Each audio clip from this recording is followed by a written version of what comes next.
from the city that never sleeps. 17 miles from Madison Square Garden, New York City. It's America at Night with Rich Valdez, America's favorite late-night talk program, featuring interesting guests from around the world and calls from across America. And now, here is your host, Rich Valdez.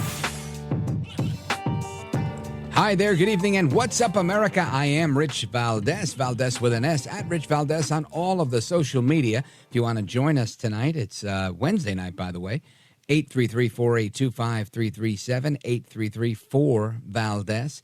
And there is a new Speaker of the House that's been elected. Mike Johnson is now the Speaker of the House of Representatives. Congratulations, Congressman, Mr. Speaker. And there's another story that's breaking that's very distressing about an hour ago or so. Let's see. We got an active shooter situation in Maine. Hospital says that there's mass casualties. It's a mass shooter event. And at least 22 people are dead. 30 people are injured following this deadly shooting in Maine. Just horrible to see these things happen. Spanned across 3 locations. Like I said, a few hours ago, Fox News has confirmed that the active shooter incident occurred at these 3 locations. I don't know how to say that one.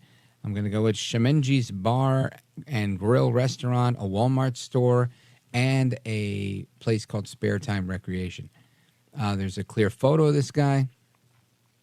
Kind of looks, he's a white guy with a beard, dark brown hair, brown hoodie.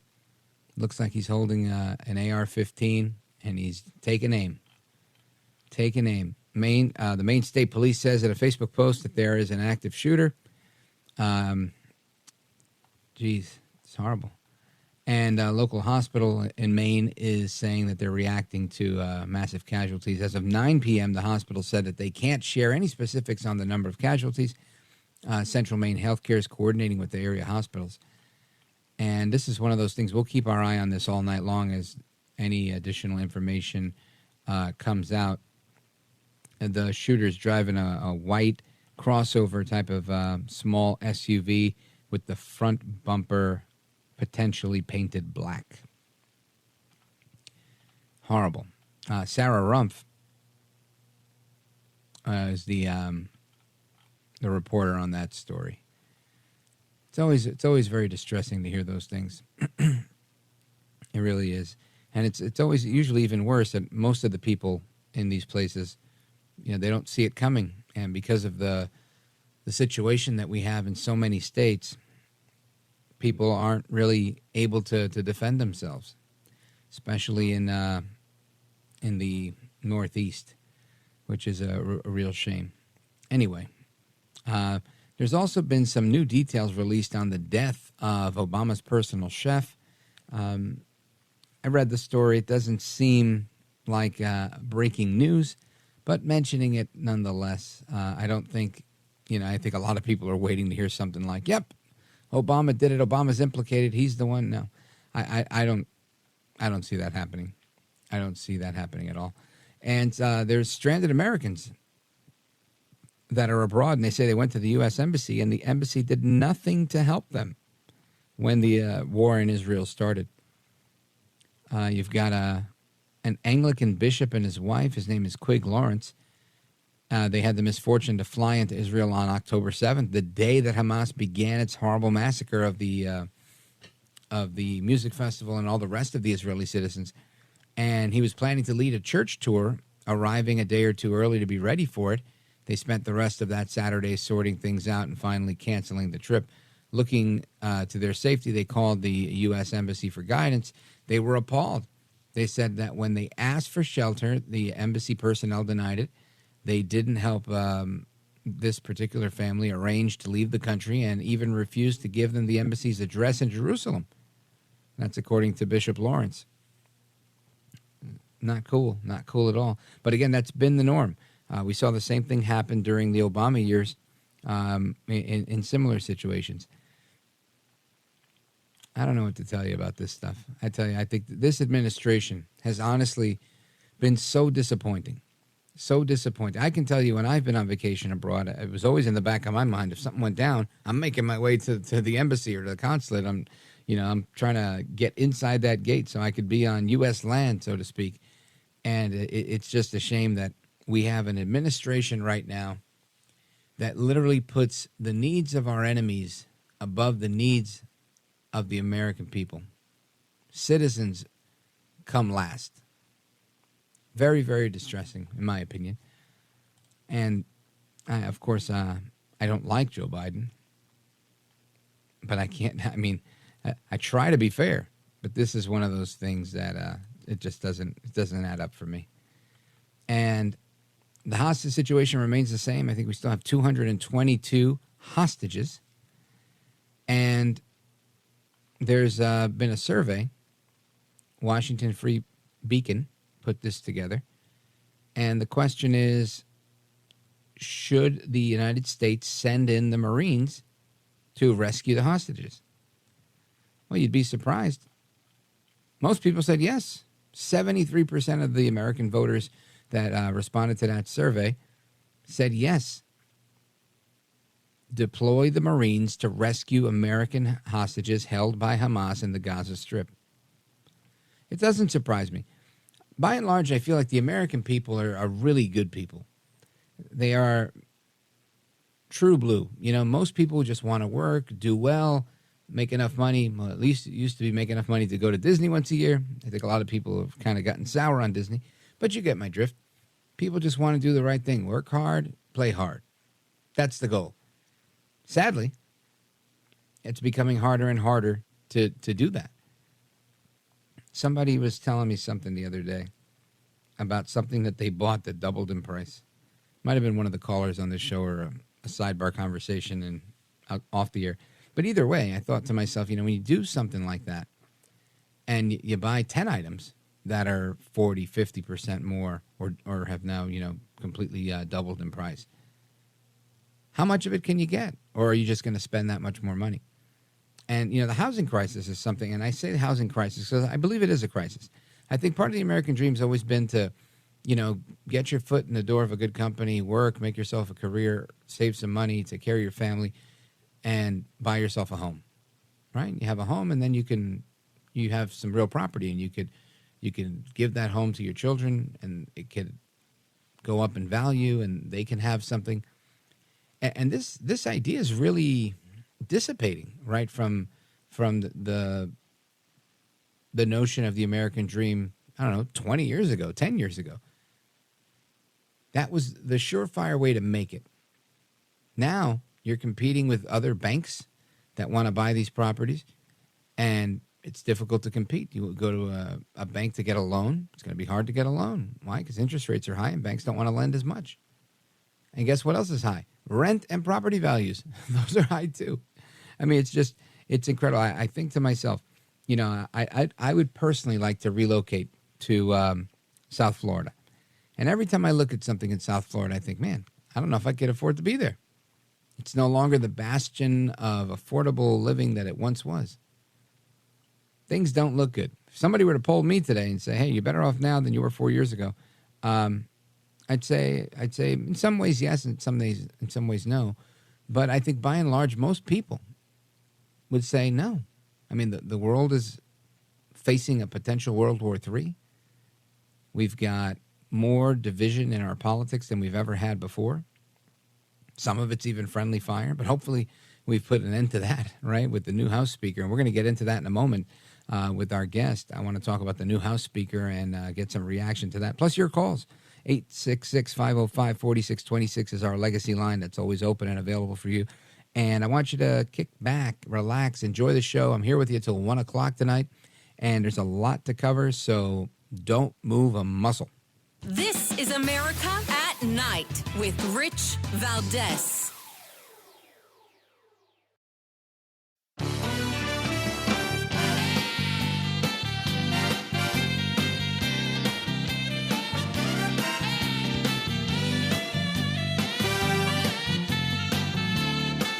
This is America at Night with Rich Valdez.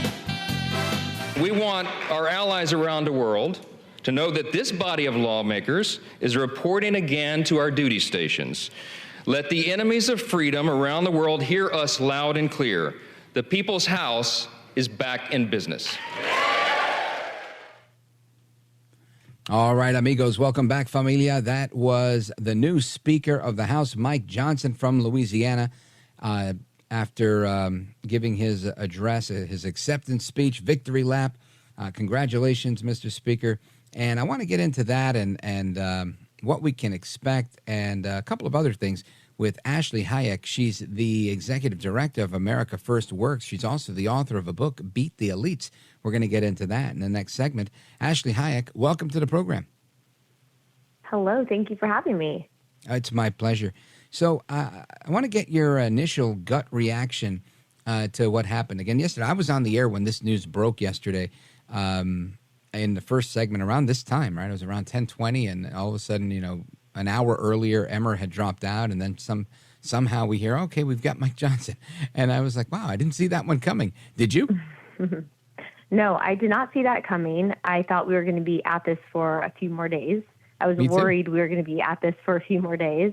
And I think a lot of people, so fortunately, America First Policy Institute, which is the nonprofit think tank to America First Works, did a big event with several members of Congress. Mike Johnson was part of that.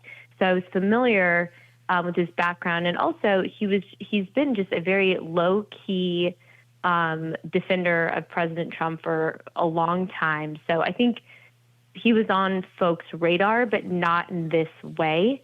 And it's actually, in my opinion, I think this is huge. I think it's significant. And I think, the power through his leadership could actually return to we the people, given, his policies and his priorities.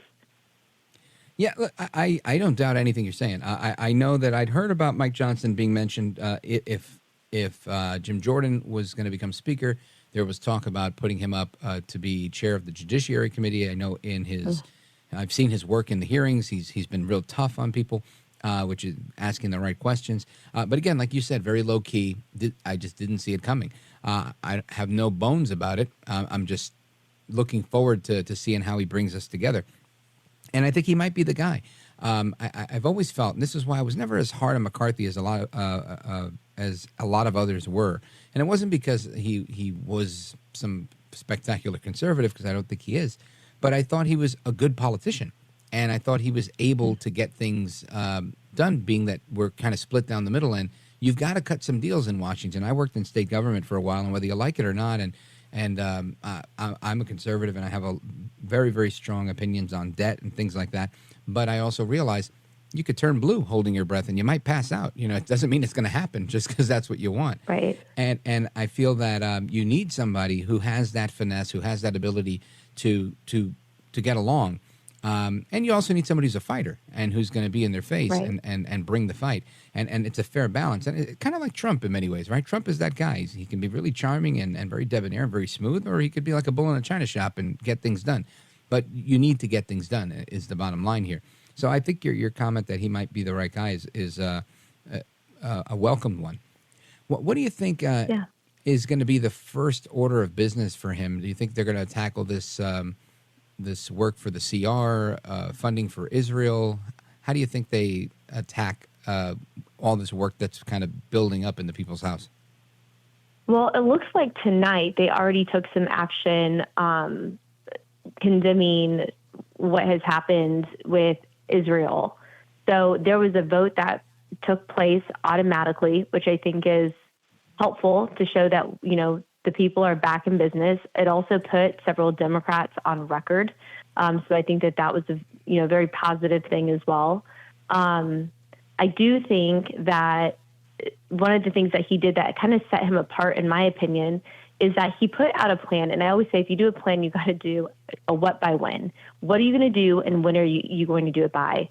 In a couple of days, he laid out the appropriations plan and what needs to get done.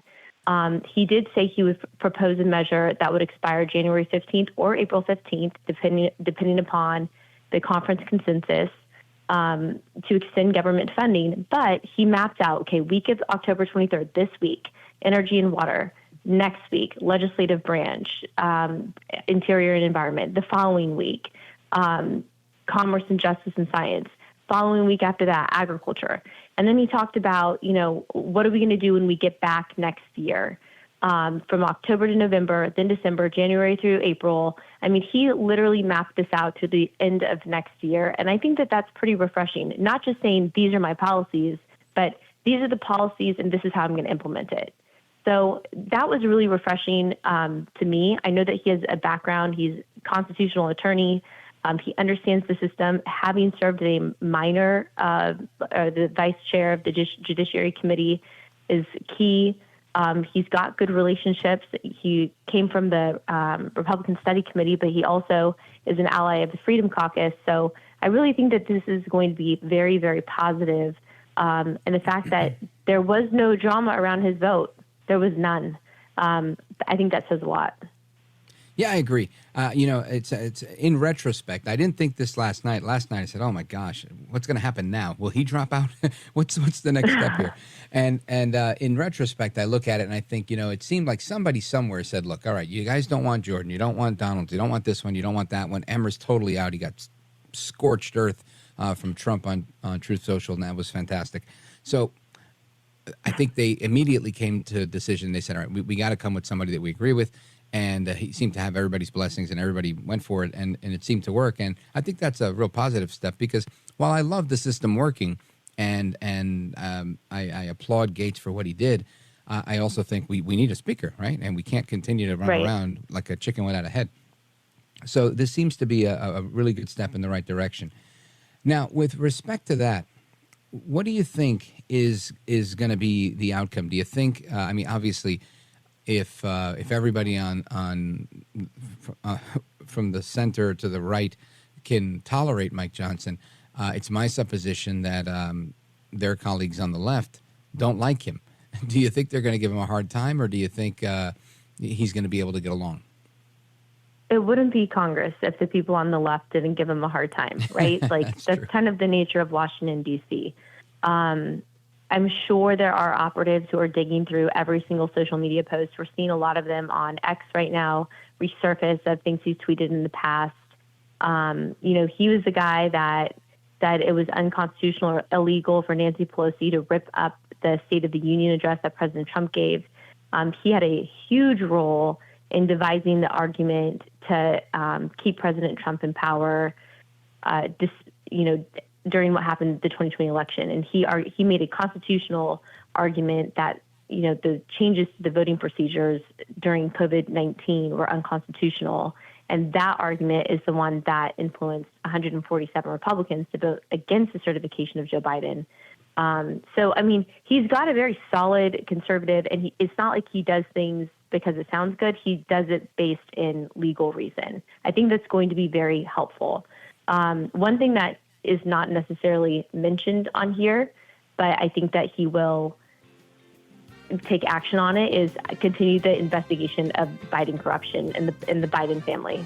Excellent. That's something I want to talk to you about as well, straight ahead, as well as your work at America First Works and your book. So stick with us. Ashley Hayek is with us. She's executive director at America First Works, and we're coming right back with her, plus your calls, 833-482-5337, 833-4-VALDEZ. Don't move a muscle.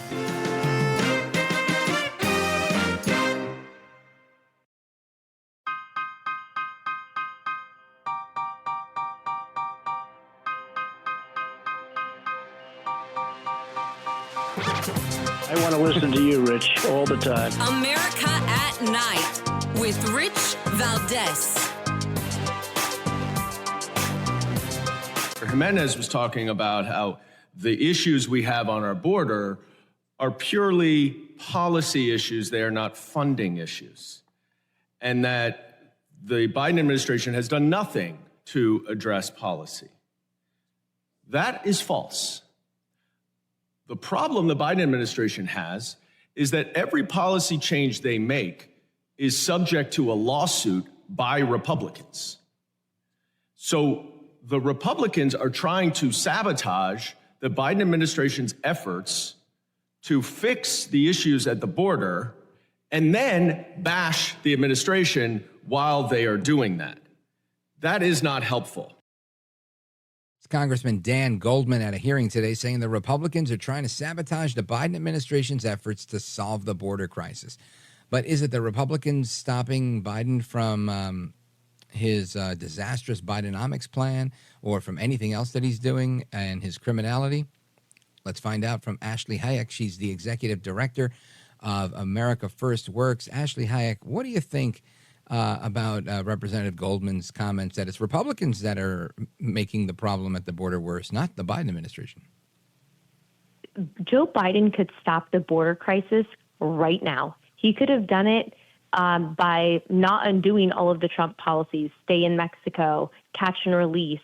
There are numerous policies documented that could have easily stopped what's happening. In September, over almost 270,000 migrant encounters at the southern border happened. That's September alone. It was the highest single month ever recorded.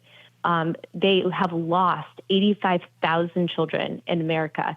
They already know that there are Middle Eastern terrorists, military-aged men from China who have come in through our southern border and are in the United States unaccounted for. And this is all a result of Joe Biden and his lack of enforcement. And I would say that this is a border strategy by design. They didn't want to enforce the border. The only reason they were selling off parts of the wall. Remember that? Just a month ago, they were selling off.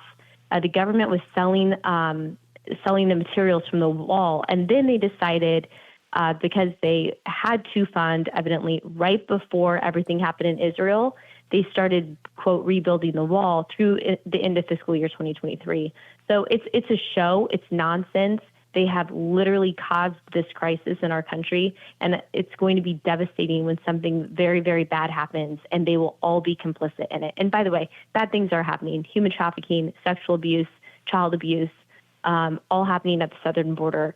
The Biden administration and all of those Democrats are complicit in allowing that to happen. Well, I think you're right, and I think that's probably the biggest problem, the fact that the United States government, with Joe Biden at the helm and Alejandro Mayorkas, are literally overseeing probably the largest human smuggling operation in American history or maybe even global history with the amount of people that are coming through that border. The UN even labeled the southern border crossing as the most dangerous border crossing on the planet. And I think it's disastrous from a humanitarian perspective that they allow women and children and all sorts of people to be harmed to make this trek. And it seems like it's all good to the Biden administration.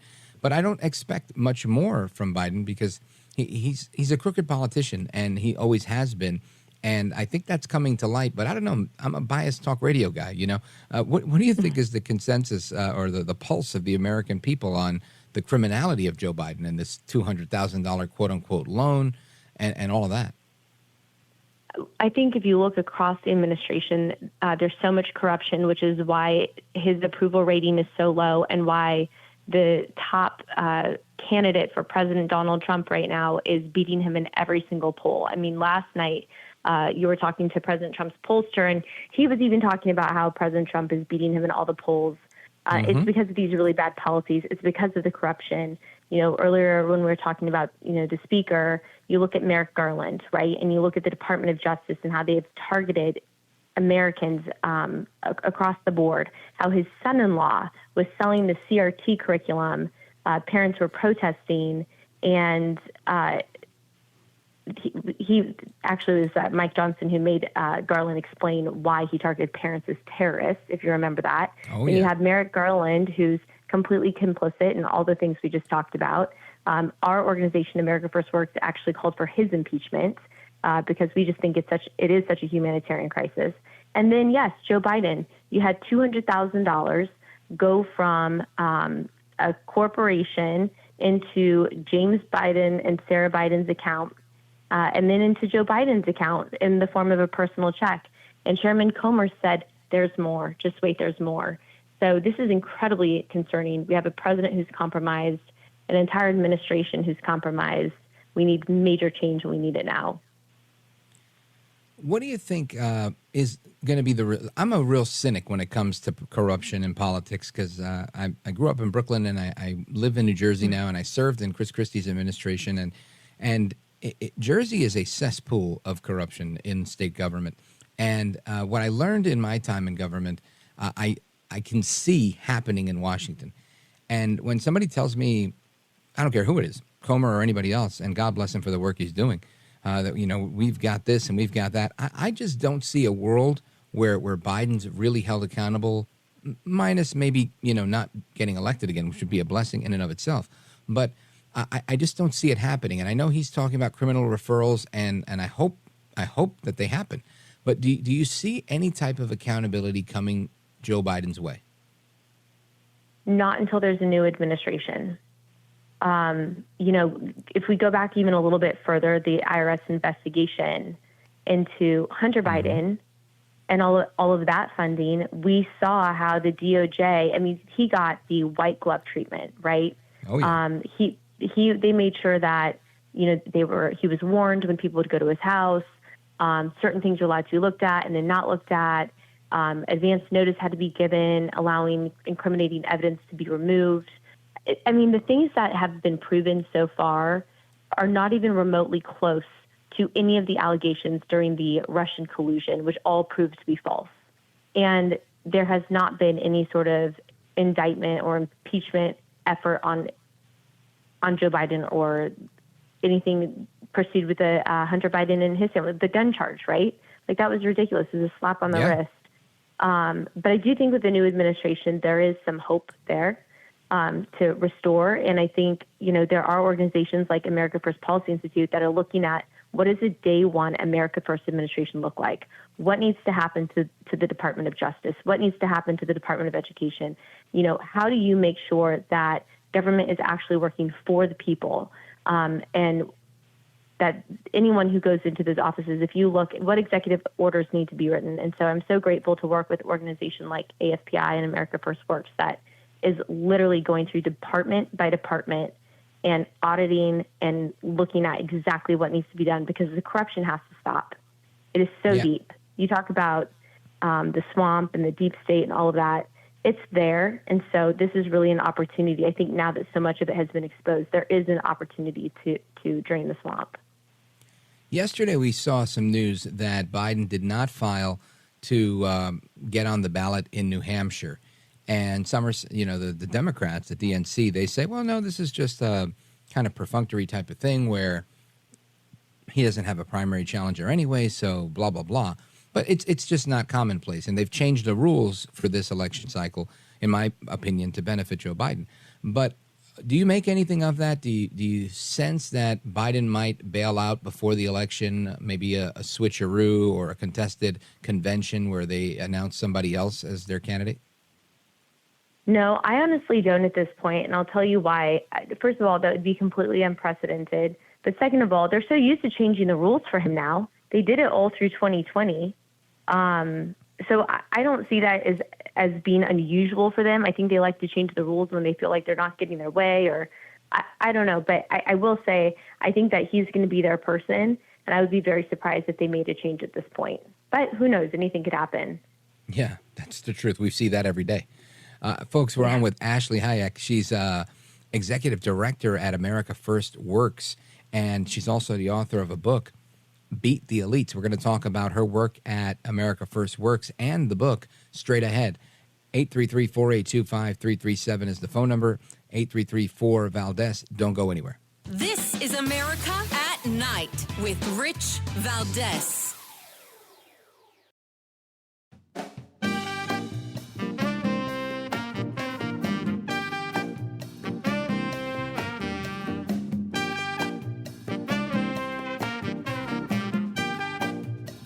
Well, thank you, Rich, and thank you for everything. I know you very well, and I listen, but I have a lot of people that listen, and they love your show, and I appreciate it very much. America at Night with Rich Valdez. All right, familia, welcome back, amigos. We're having a conversation with Ashley Hayek. She's the author of Beat the Elites and the 5 steps to stop the elites and save America. Ashley Hayek, let's start off with how a nice girl like you gets involved in politics. I'm from California, so you talk about the corruption and politics in New Jersey, and I feel you coming from a state like California. I had my, you know what I'm talking about, right? Totally.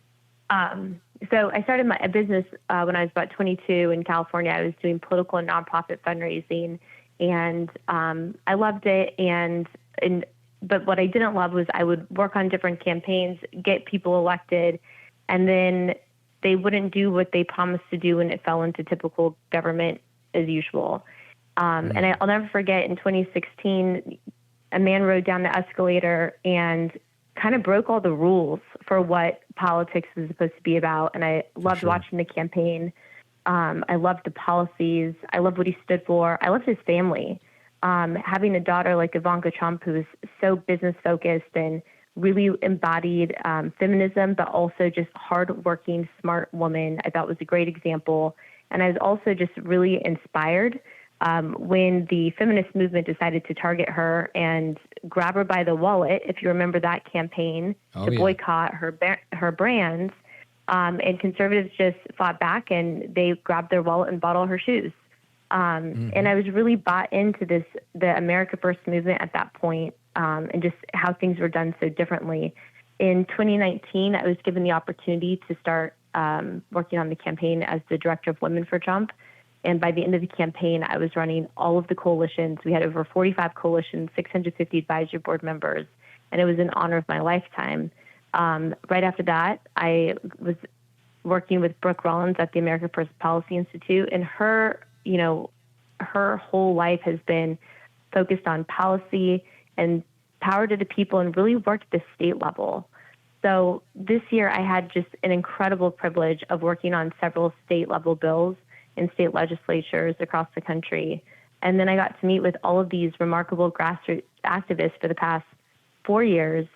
And I've been asked over and over, how do we get our government to listen to us, to do what we want our government to do? And the answer is actually really simple. We hold the power. We possess the essence of authority.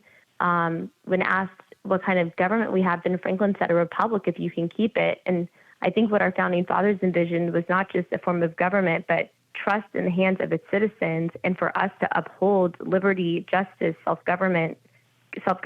And so that's why I started writing this book. As you go through it, there's different sections that talk about how there's a difference between those who are elitist, and I call them elite ticks.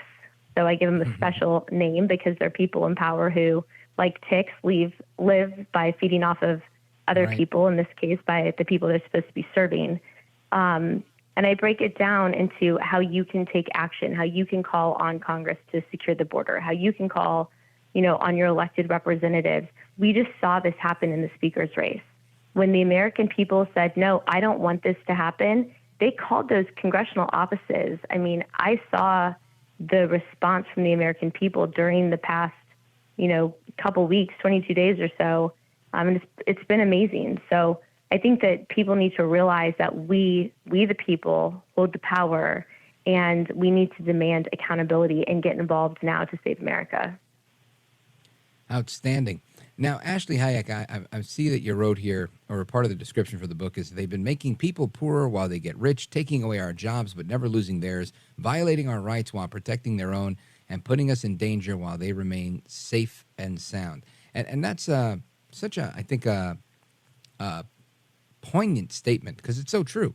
And that's literally where we've gotten to. And I love the fact that you call them elitics, because they really are parasites. And I don't mean the Democrats per se. I mean all of that establishment, bureaucracy that exists, which is a big part of the problem, if not the entirety of the problem. I mean, obviously corruption and greed and the fall of man is really the problem. But ultimately, that's exactly right. It's really, really telling, the book. Now, let everybody know how they can get a copy of the book. We have a website, beattheelites.com, or on Amazon. And one of the fun parts about the book is, like I said, at the end of every chapter section, there's a QR code, and you can scan the QR code and take action, and then all of the links are on the website. The other thing that's cool about this book is I have over 1,000, over 1,000 footnotes on it. So you can actually go and look at the sources of everything that's documented in here. I mean, everything is documented. So you can be confident when you are quoting some of the statistics in here that it is completely true. We include tweets and graphics, and it's so much fun. It's a really fun book, and scorecards. I think everybody should grab a copy or 2 copies, give one to a friend who could benefit from it. The book is called Beat the Elites, 5 Steps to Stop the Elites and Save America. The author is Ashley Hayek. She's the executive director of America First Works. Ashley, I want to congratulate you on the book and on your success with America First Works, and Godspeed to you. Keep up the great work. Thank you so much. I appreciate it. You bet. Folks, there is more to come straight ahead. Don't move a muscle. This is America at Night with Rich Valdez.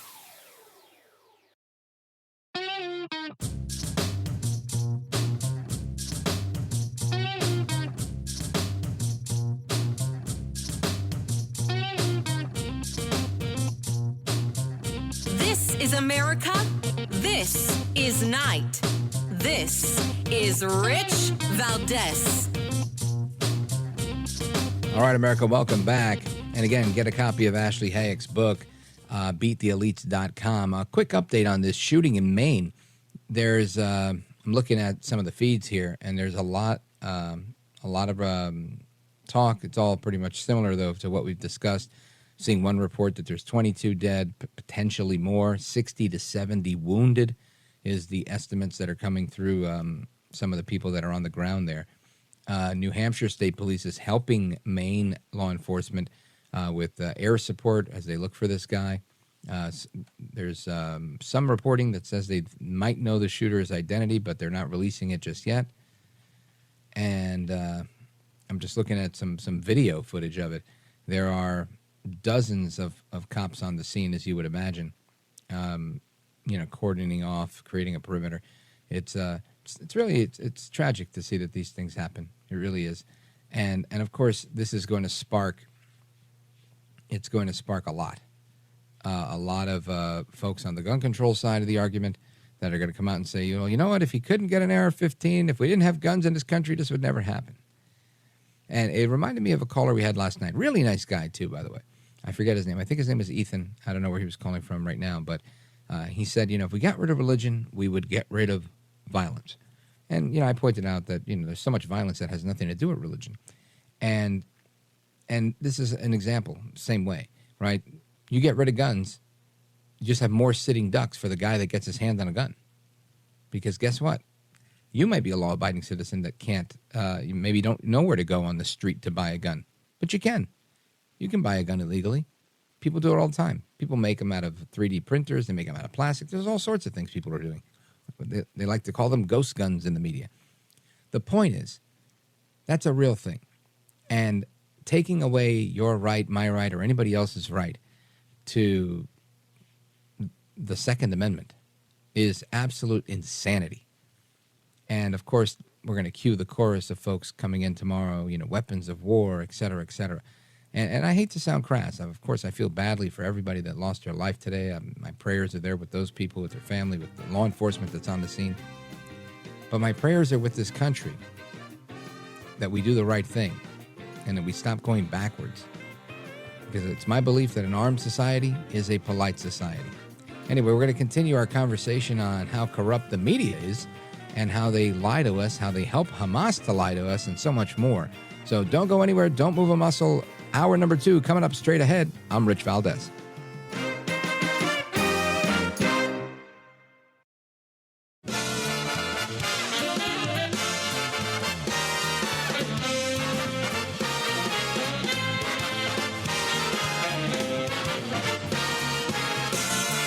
Live from the city that never sleeps. 17 miles from Madison Square Garden, New York City. It's America at Night with Rich Valdez, America's favorite late-night talk program, featuring interesting guests from around the world and calls from across America. And now, here is your host, Rich Valdez. Hi there, good evening, and what's up, America? I am Rich Valdez, Valdez with an S, at Rich Valdez on all of the social media, your liberty-loving Latino amigo. Happy to be here with you this Wednesday evening. Our telephone number, if you want to join the conversation, 833-482-5337, 833-4-Valdez. And we have an update on the mass murder that occurred in Lewiston, Maine. Police are believed to have zeroed in on a suspect named Robert Card, driving a white Subaru, and I'm not sure exactly. We're awaiting a press conference on that. I'll bring that to you a little bit later. But right now we have a quick report I want you to hear. Check it out. We are monitoring this news out of Maine, where law enforcement sources now are telling Fox News at this hour 22 are now dead after a mass shooting at 3 separate locations. Now, we're told a possible suspect may be in custody. So what we know is 3 locations: a Walmart distribution center, a bar, another undisclosed location. Some have said that this one part has not been confirmed. It might be a bowling alley. And again, this is 3 possible locations, 22 victims across 3 locations. Nobody really knows what the motivation is just yet. We're awaiting some additional information. As we get it, we'll talk to you. Sometimes we get some good information from the media, and sometimes we don't get good information from the media, and especially when we look at what's going on in Israel with Hamas's massive propaganda operation. And it's just remarkable how so many people have been fooled. And whether it's the media that's complicit or higher education that's trained people to actually hate America and love our enemies, it's a big cycle. It's the indoctrination industrial complex, if you will. And it's a shame. And I want to talk about that a little bit with somebody who knows a lot about it. He's the managing editor at Newsbusters, which is part of MRC, the Media Research Center. They do amazing work. Curtis Houck, welcome back, sir. Hey, always a pleasure to be with you. How are you? You bet. Well, it's all right. It's nighttime. I have coffee, and we're following the news. And tonight the news is, some of it's good, some of it's not so good. We have a House Speaker again. That's always a good thing. But I want to dig into this stuff that's going on with Hamas. There's a story that I'm looking at here from the New York Post, and they're reporting that the New York Times ignored editors' calls to hedge the Gaza hospital headline, but they ignored it. And I think this is so commonplace, lamentably, with the big left-leaning media. What say you? Oh, yeah. I mean, the media, if you've paid attention to the media for really any stretch, and particularly foreign affairs, they are always going to side with Hamas. They have a beef against Israel as, a thriving religious democratic institution or country, and the fact that it is unabashedly unafraid to call out radical Islam. And that's just a few issues that they have with Israel. In recent years, the media have just seethed over the fact that Bibi Netanyahu has remained in power. All sorts of labels. All the labels we're seeing about Mike Johnson, today have been thrown at Netanyahu. Ultra far right, far right, hardline, most extreme. And the media is saying this as if it's objective fact. And that we're all just supposed to agree that this is terrible. So you have that as well, but you also just have the media, I guess, falling victim or choosing to be victims, useless idiots, of a well-oiled Hamas press operation. They collude together. I mean, there was that big kerfuffle. I don't know if listeners recall that the Associated Press Gaza Bureau was in a building that was blown up because it had been a Hamas hideout. And they're just like, we didn't know about this. This is so terrible. I mean, These come are on. some really good reporters, right? I know there's some really good reporters. I know there's some of the best there. So there's just a level of collusion. And you've seen in recent days, they all interview the same, ER doctors in Gaza saying that everything's collapsing. They interview the same people who say my family is trapped because Israel's apartheid is going to kill us all. They all interview kind of the same sorts of people. It's a well-oiled PR machine. that, everybody should take some notes on because, it's pretty sophisticated and it's tried and true.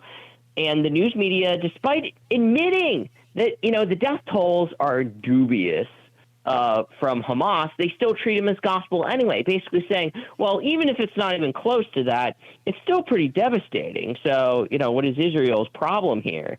So there's just a number of layers to this story, all of which is to say that the media are just a bunch of partisan hacks, which is really the case with a lot of other stories that, you talk about.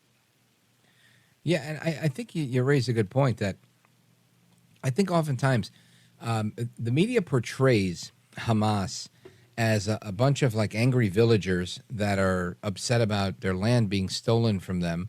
So they decide to, throw rocks and make small bombs and they're using slingshots. Or how could you hurt them? Because these are just little kids, Right, exactly. More than half of Gaza is just like children.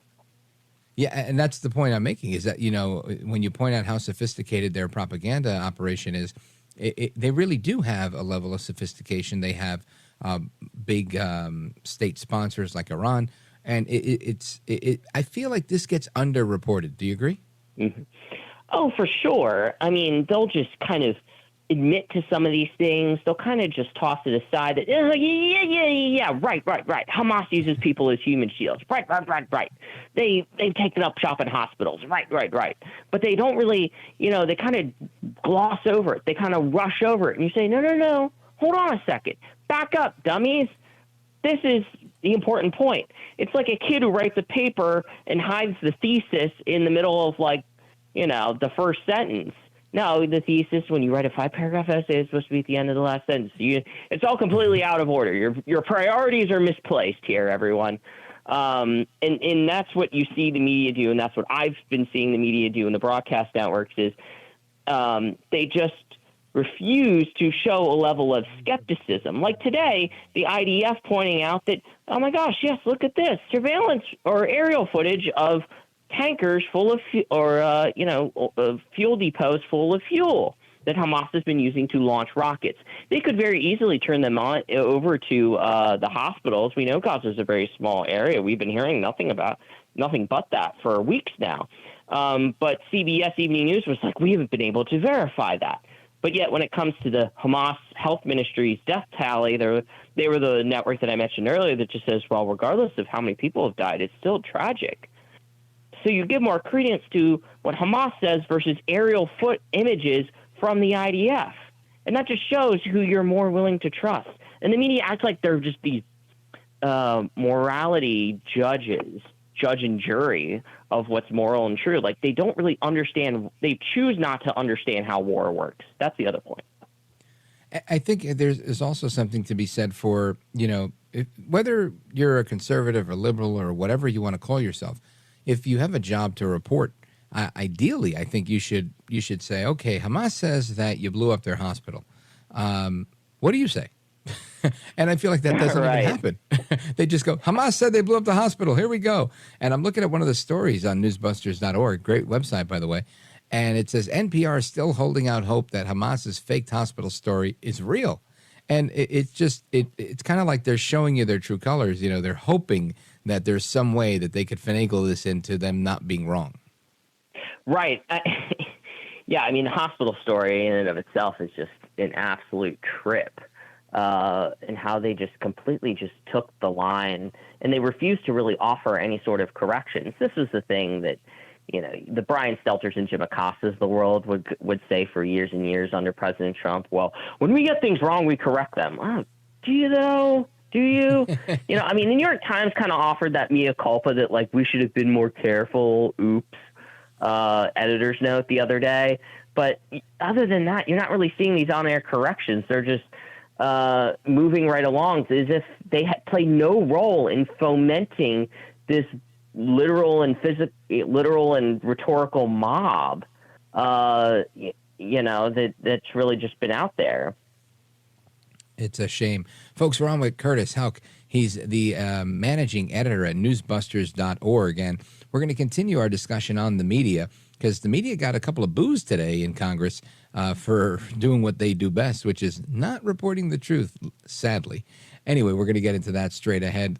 Plus your calls and more. 833-482-5337. 833-4-VALDEZ.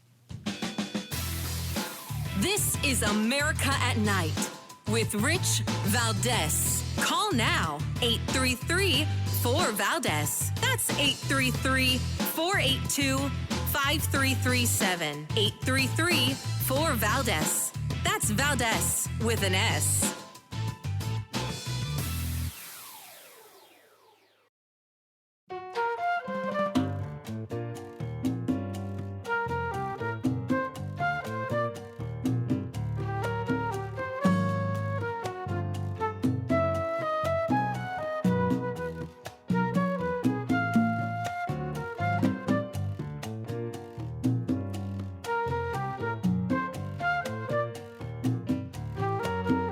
America at Night with Rich Valdez.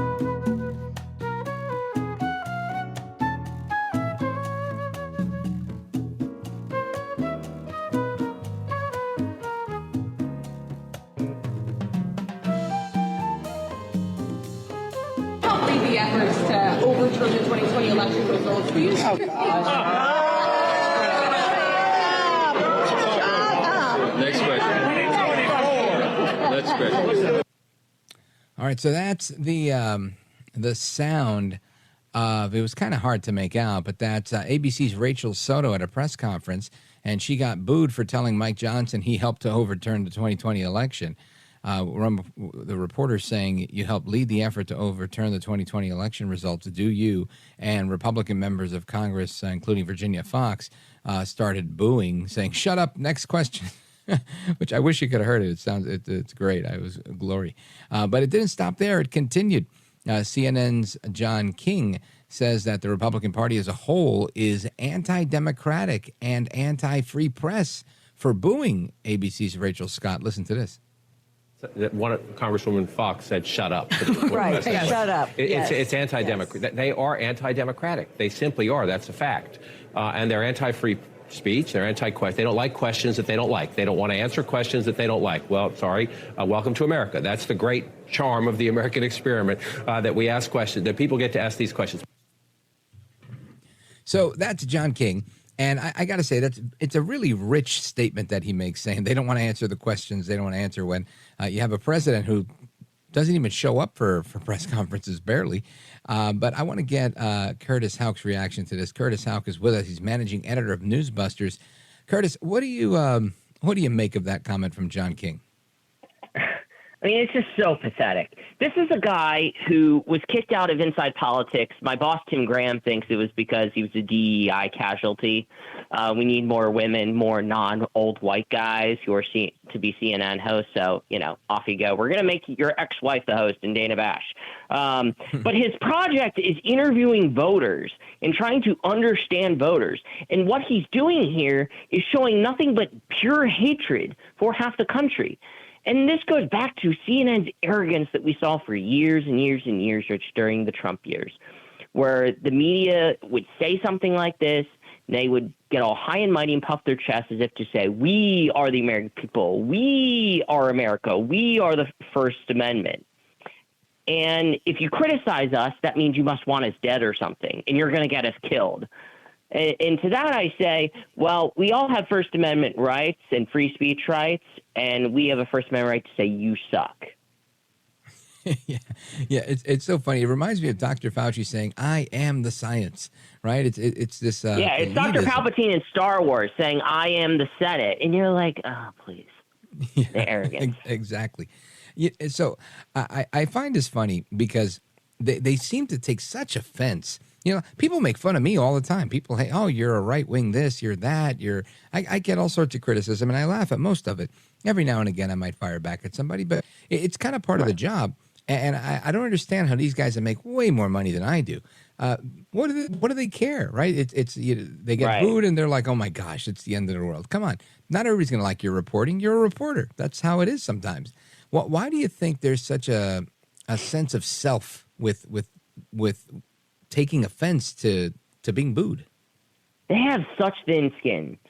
I've been at this for just about a decade, and I've been a media nerd since I was I don't know, 12 years old, younger than that. And I would have to say that this is the thing that's always struck me. Yes, you hear about politicians having egos, but man, I got to argue that maybe journalists have bigger egos, because any sort of outside criticism, they completely lose their minds. There's a reason that they're okay with people like Brian Stelter critiquing them, or Oliver Darcy, or the Columbia Journalism Review, David Falkenflick at NPR, and those kinds of people. It's because they're going to kiss their behinds the whole time, because their idea of media criticism is attacking Fox News and just saying, or the media is not being liberal enough. It's the Eric Alterman approach of like, what liberal media? That's why they are the way they are. And it's clear that, Mike Johnson, whatever people may think of him, he's already starting off on a good foot, because it's clear that ABC News' Rachel Scott hates his guts because he embarrassed her by the conference just booing her, and he's repeatedly ignored her questions. So she decided tonight on World News tonight to just label him a hard right conservative, and she went down all these lists. She's against the reauthorization of the Violence Against Women Act, and he's staunchly anti-abortion, and she just goes down this laundry list of liberal causes that he's like not in line with her on. And afterward, David Muir just was like, telling her she asked the tough questions and you'll continue to do that and we support you. It's as if she went through some like traumatic experience or something. Right. Like she was held hostage by someone, and they're like, we're so glad you're okay. I mean, they literally are like the Reno 911 meme where it was like, I was murdered, where the person's just laying there. I love that. Curtis Houck, with about a minute to go. I don't see this changing. To me, it seems like we're just producing more and more of these pseudo journalists. Do you think that the declining numbers and revenues, CNN Plus failing and CNN's numbers going down, do you think that that's going to change and people are going to become more effective in their journalism, or are we just screwed? Well, I would say we're just screwed, because they're otherwise just going to keep doing their thing. But the reason I don't think so is because thanks to the internet, regardless of the level of censorship big tech may impress upon us and force on us, we have the internet, we have social media that allows people to do their own journalism, to do their own work, and take in a variety of news sources, which is why I always say social media in the internet, in terms of the news business, is always going to be a net positive. And let everybody know how they could keep up to speed with the work you're doing at Newsbusters. Yeah, sure. Newsbusters.org is the website. Newsbusters on Twitter. I'm at Curtis Houck on Twitter. Curtis Houck, I think, _ on Instagram. And we are at Media Research Center on Instagram. Outstanding, brother. Well, keep up the good work. Keep fighting the good fight. I appreciate it. No problem. Take care. Yes, sir. All right, folks, there's more to come straight ahead. We're going to have a conversation about why so many people are calling out sick to work. And most of them saying, I just didn't feel like going to work. Why don't Americans want to work? We're going to find out straight ahead. I'm Rich Valdez.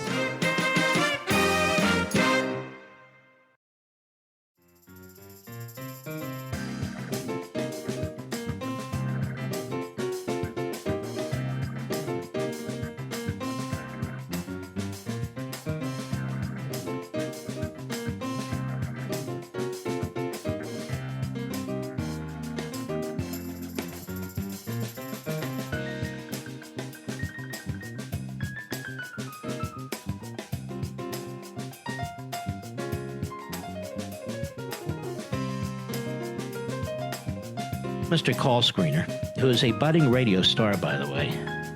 Richie Valdez is terrific. This is America at Night with Rich Valdez.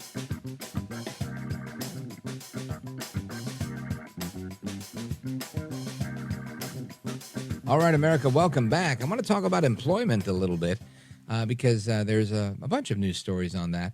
But one of the things that I'm looking at here in Fox News is that Maine, we've been talking about Maine and this shooting, and in a couple of minutes we're going to go to the press conference that's scheduled to begin. But Maine is now requesting a federal waiver to allow employment for asylum seekers. Portland, Maine has received over 1,600 asylum-seeking illegal immigrants so far this year. And the Department of Labor is asking the federal government to waive their their ability to take more so they could work while they're waiting for their cases to be heard. Isn't that something? That's like, hey, look, I'm scheduled to drive when I turn 17, but I'd like a waiver so I could drive when I'm 15. It's just crazy the way things work. I get it.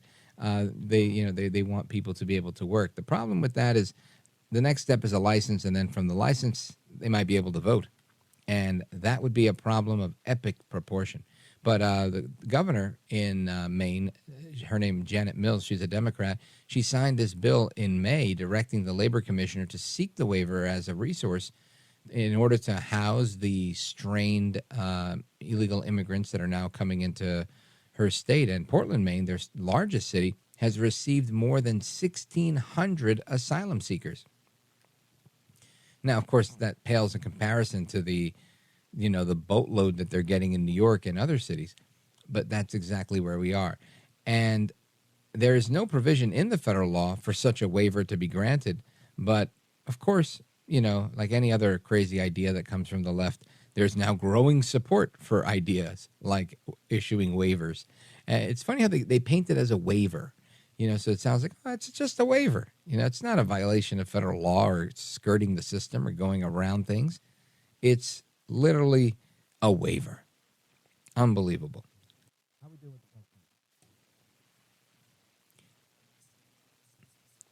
Now, we've been talking about Maine here with the asylum seekers, but we have an update from the press conference on the shooting where 22 people were murdered by a psycho. And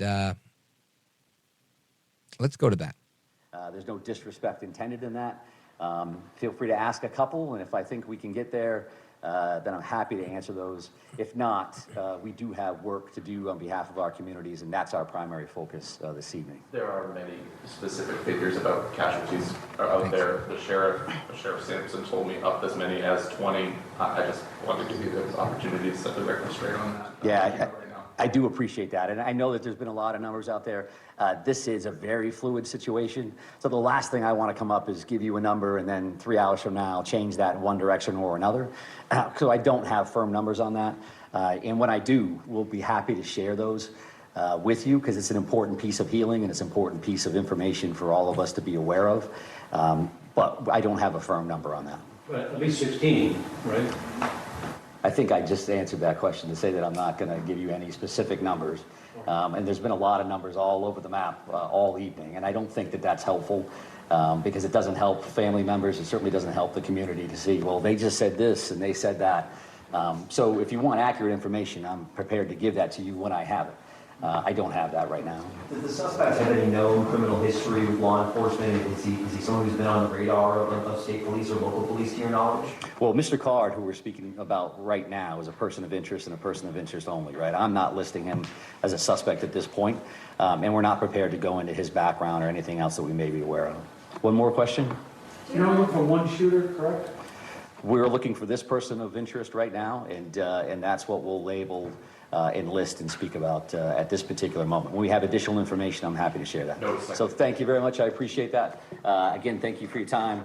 And I know Assistant City Manager O'Malley will make arrangements, I think, to move everybody out of the building. So thank you very much. I appreciate it.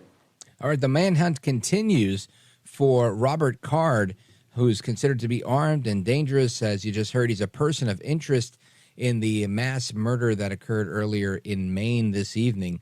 Murdering 22 people and injuring, some reports are saying approximately 70 more. Mike Souschek, who is the public safety commissioner in Lewiston, he says that he's not going to give out any numbers on these casualties as of yet because families haven't been notified. And that was pretty much what we had. There's still not a lot of information out there other than they now are looking for Robert Card, who's still not even considered a suspect, who's basically being considered a person of interest as they continue to zero in on him. So we'll keep you up to speed on that. And, these things are horrible. I never like talking about this stuff, if I'm being frank. I don't enjoy it. It's hard to make fun of this. It's not like talking about Joe Biden where you can make a joke or three. You can't really joke around with this stuff. It's horrible news. And then, of course, the onslaught of calls to disarm everybody comes after something like this. And it's shameful. And, I think the real conversation really ought to be on mental health. And I know we hear that a lot, and there's a lot of ways of looking at that. But whether you're a school shooter, whether you're a mass murderer, whether you're whatever your issue is, I think we've been around long enough to know that there are certain things that impact people, and some people go a lot further than others. Some people become drug addicts or alcoholics or abusive to people in their lives as a result of certain traumas that they go through as young people. And, if you've taken one psychology course in college, you've learned a lot about that, right? It's always about healing the inner child and what's his name? Carl Jung and his philosophy. And he's not right on everything, but there's a few things that make sense.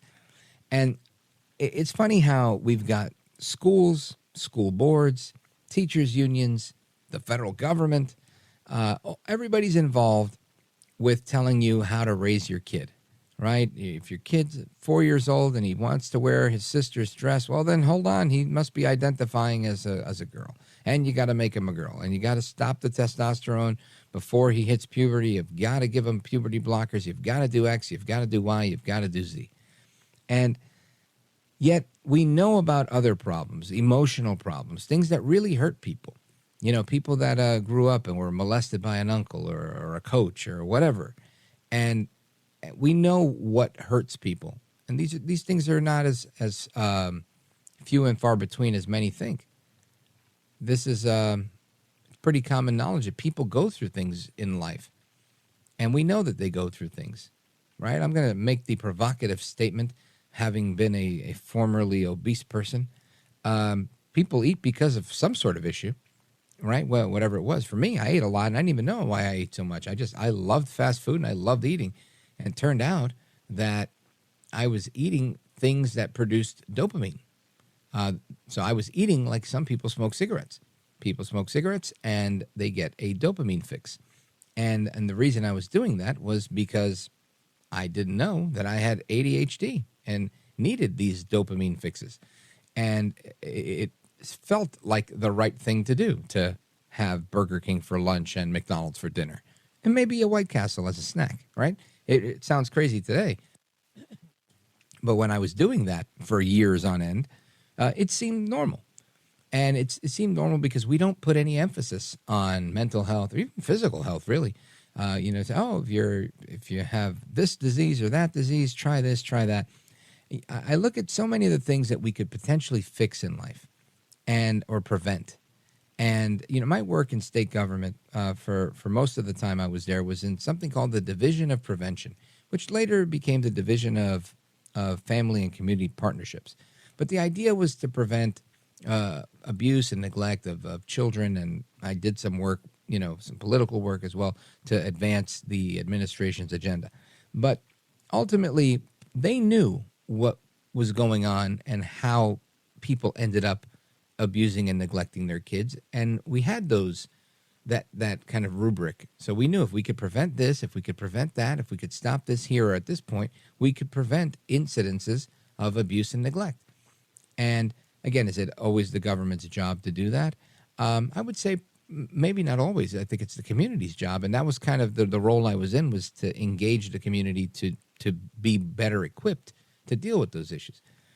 But when you look at something like this, and again, I don't know if this guy has a gripe. I don't know if this guy, he went to 3 different places that were relatively close in proximity and started murdering people.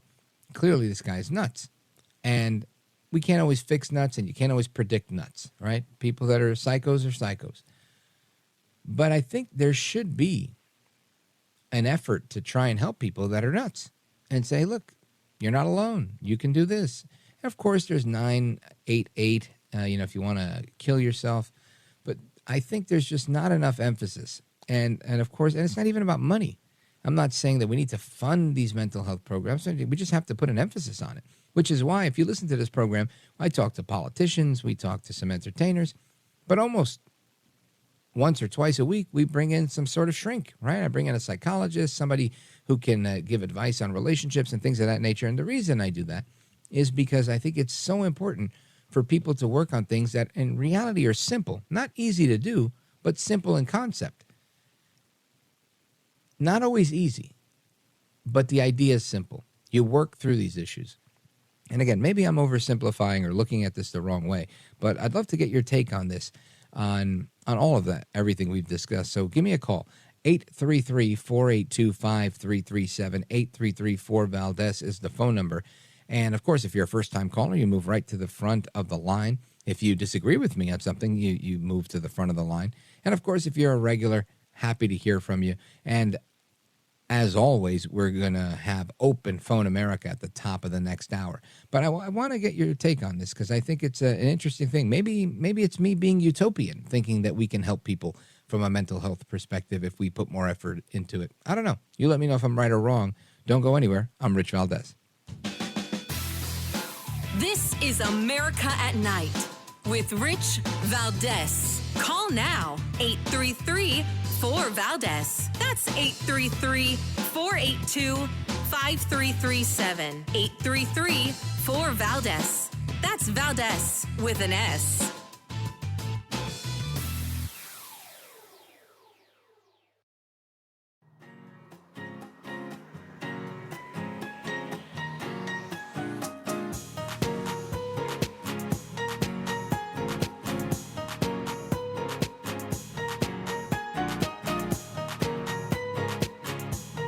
Well, Mr. Valdez, you have one of the greatest shows that radio's ever had. America at Night with Rich Valdez. Police are currently searching for a Robert R. Card, 4/4 of 1983 of Bowdoin. Card is considered armed and dangerous. He is a person of interest, however, and that's what we'll label him at moving forward until that changes. If people see him, they should not approach Card or make contact with him in any way.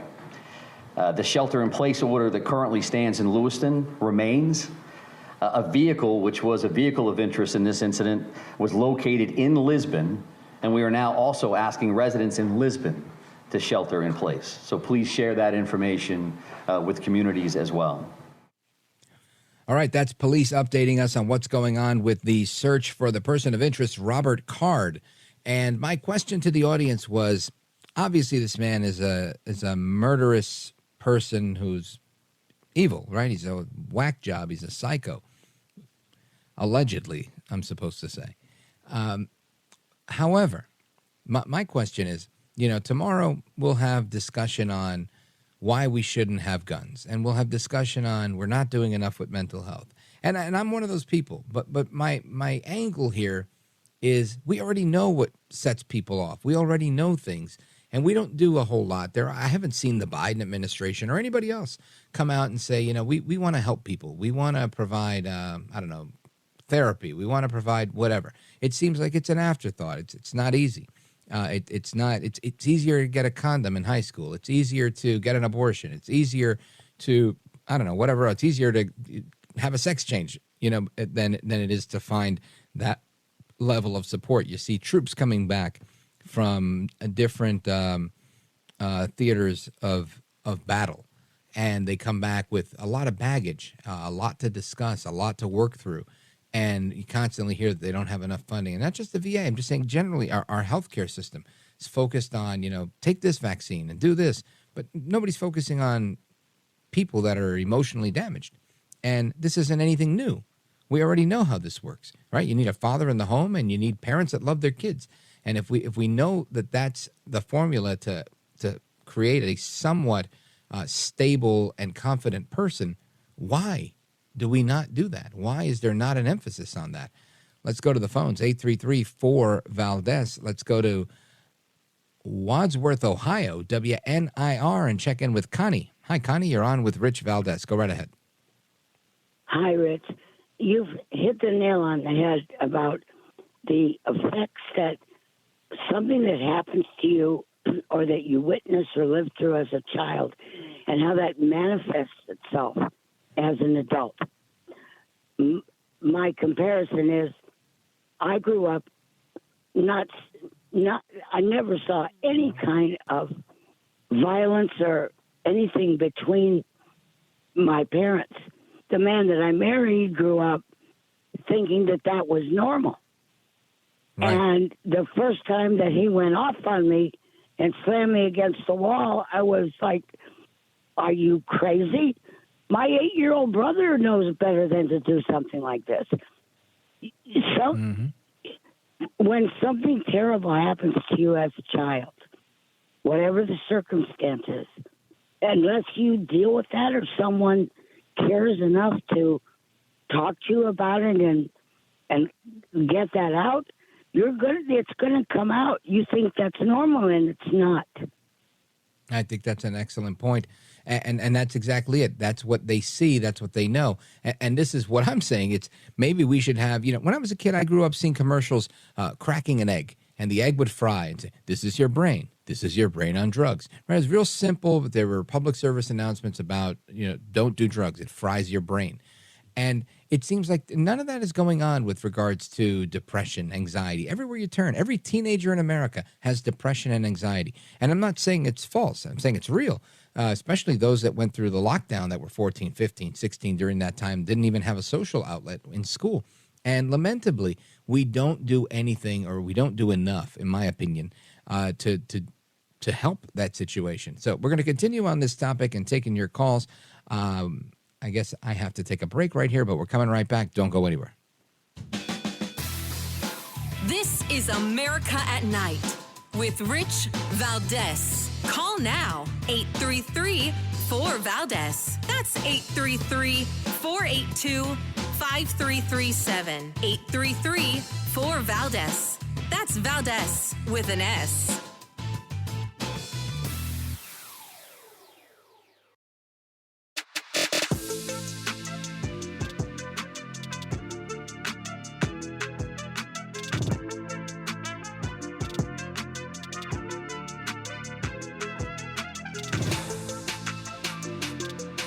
This is America at Night with Rich Valdez. So we're talking about mental health. Why aren't we as a society, we as a government, we as a people doing more to stop the crazy when we know what it is that kind of sets people off? Let's go to Edward calling from Tampa, Florida, listening online to Rich Valdez, AmericaAtNight.com. Edward, go right ahead.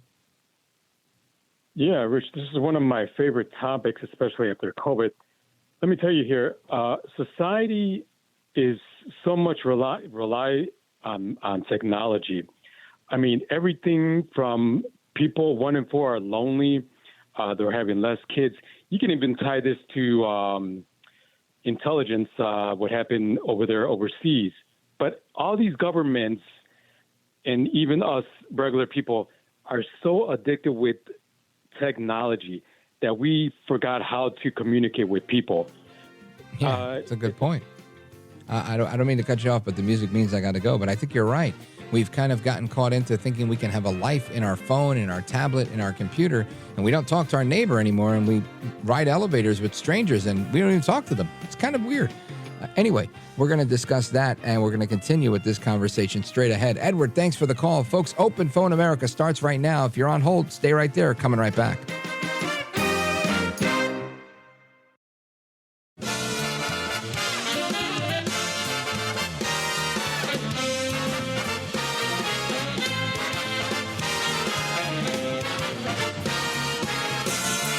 Live from the city that never sleeps. 17 miles from Madison Square Garden, New York City. It's America at Night with Rich Valdez, America's favorite late-night talk program, featuring interesting guests from around the world and calls from across America. And now, here is your host, Rich Valdez. Hi there, good evening, and what's up, America? I am Rich Valdez, Valdez with an S, at Rich Valdez on all of the social media. Your liberty-loving Latino amigo, happy to be here with you on this Wednesday evening. If you want to join our late-night national town hall conversation, give me a call, 833-482-5337, 833-4-VALDEZ. And we have a new House Speaker, Mike Johnson, Congressman from Louisiana. is now sworn in. He's the guy. He is the Speaker of the House. Congratulations to him.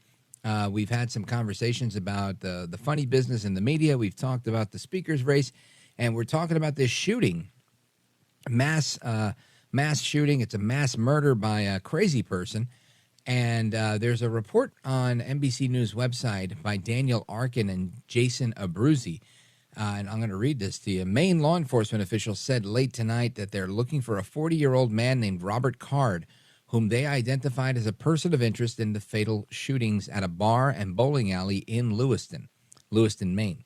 A bulletin put out by Maine Information and Analysis Center, a database for law enforcement officials, said that Card was a trained firearms instructor and was believed to be in the Army Reserve. It added that law enforcement said Card recently reported mental health issues, including hearing voices and threats to shoot up the National Guard base in Saco, Maine. The bulletin said that Card was reported to have been committed to a mental health facility for 2 weeks this summer and was released. NBC News has not been able to independently verify the bulletin's statements about Card's history. And this has been my question for the last segment or so. We know what sets people off, right? And in a situation like this, when you're hearing voices, it's typically schizophrenia and some deeper form of mental illness. We need to work on that, right? I think there needs to be a collective effort. And listen, I'm not a collectivist by any means, but I do believe in taking care of your fellow man. And I feel like we've gotten to a place in society where we ignore people, we ignore their mental health challenges. Oftentimes for years, people have written off many types of mental health, as in, no, you're not this, you're just lazy, or you're not that, you're just making stuff up, or you're victimizing yourself, or whatever the case may be. And I guess that's a debate that we can have another day. But ultimately, I think we know what screws people up for the most part. Sometimes it's some sort of trauma in early childhood or even in adulthood. Parenting, those types of things. These are pretty common things that can ruin people's lives, and we don't deal with them appropriately. And I think we should. And I've been taking your calls on that topic, and I want to continue to take your calls on that. I want to go to Jim in Las Cruces, New Mexico. Jim on KOBE. Welcome to the program, sir. Hi, Rich. The thing is, there was a mass shooting near me across the border in Texas about a year ago. Vivaldi, I can't remember the name of it. Yeah, Uvalde, Texas. A lot of children were murdered. It was very sad. And I tried to follow the story when it came out, but the shooter was an 18-year-old ne'er-do-well, yet somehow he managed to scratch together the money to buy a very expensive, possibly an AR-15. I don't know what the weapon was. But the ammunition alone would have cost an arm and a leg. Now, where did he get the money to do that? And every time these stories come out, I think of MK Ultra. Do you know what MK Ultra is? Sure, yeah. Back in the 50s, it was a set of experiments using LSD from, I think it was Stanford University. And they kind of programmed people's heads to do different types of crazy things. It was funded by the CIA, and they say they've disbanded it and it's not a thing anymore. But I found it crazy when I learned about it years ago that was even a thing. Well, of course we can trust everything the CIA says. Why would Right. they ever lie to us?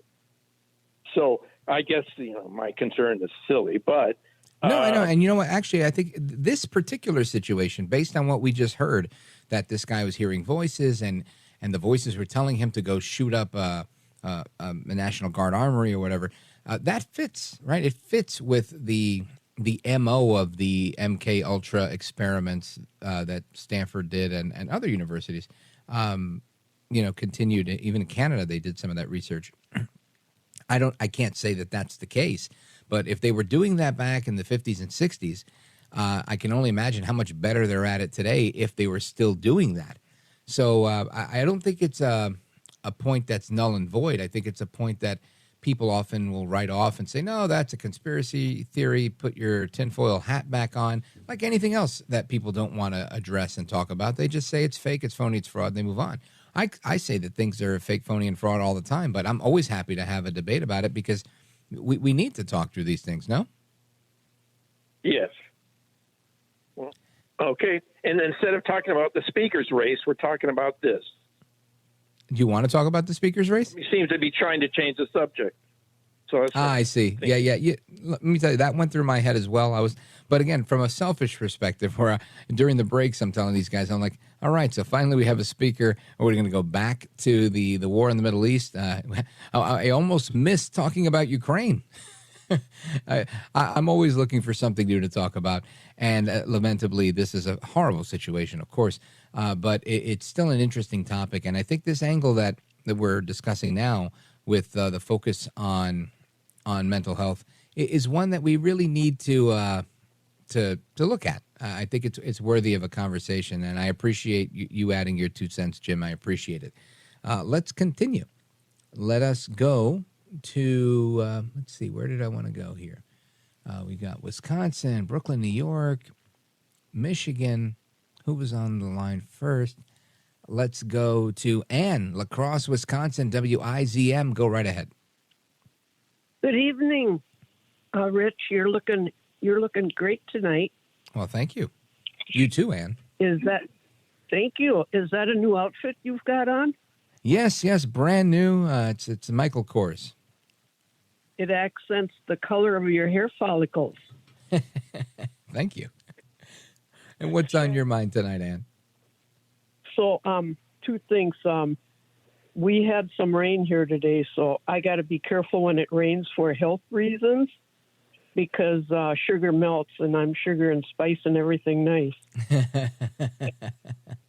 And then I might use that one day. And then earlier you had a discussion about thin-skinned people and thick-skinned and people disagreeing with one another and shouting or booing or whatever.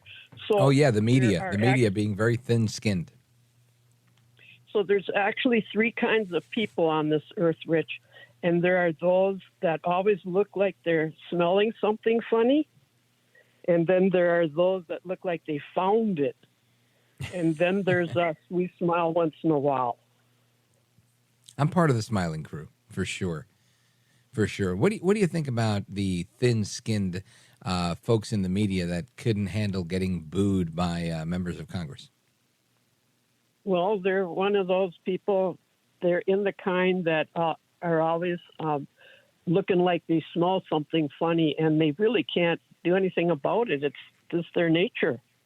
People are that way, and there's not much you can do about it. So you just accept it and move on. Because to argue with someone like that, you're hitting your head against the wall. So it's just the way life is. Same thing like in the courthouse. You've got the prosecutor who says the guy is guilty, and then you have the defending lawyer who says he's innocent. And I mean, the two will go right toe to toe on that same topic. I mean, it's almost as clear as day as the guy killed his wife, but one says he did, and the other one he'll claim and swear that he didn't. Try to convince people. It's a back and forth that kind of never ends because people see things differently, and I get that. I mean, it's basically what we deal with, what I deal with here on the radio every day, whether it's with callers or even news reports. You'll see one agency report it one way and one report it another way, and I think ultimately it comes down to worldview, how you see the world. And whether they have one of those faces that you mentioned, like the permanent scowl or the permanent smile, one or the other. And thank you for the call. I appreciate it. Big shout out to everybody in La Crosse, Wisconsin on WIZM. Let us continue. I want to go to a break, and then we're going to come right back. Don't go anywhere. This is America at Night with Rich Valdez. Call now, 833-4-VALDEZ. That's 833-482-5337. 833-4-VALDEZ. That's Valdez with an S.